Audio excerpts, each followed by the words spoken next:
Lakini pamoja na hayo sisi bado tutashikamana na wasia wa Imam al-Auza'i rahimahullah ta'ala aliposema alayka bi athari man salaf wa in rafadhaka an-nas wa iyyaka wa ara'a ar-rijal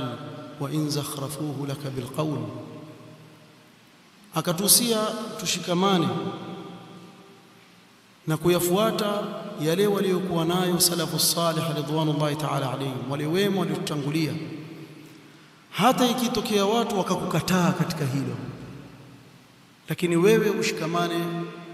na mwenendo wa wale wema waliotangulia. Na akatutahadharisha na rai za watu zinazokwenda kinyume na dini ya Allah subhanahu wa ta'ala, hata wakizipamba kwa maneno, sababu ahlul bid'ah waweza kutumia uslubu wa kupamba yale wanayozungumza kiasi cha kuwa yule anayesikiliza akayafuata unaoyasema pamoja na kuwa ni batili.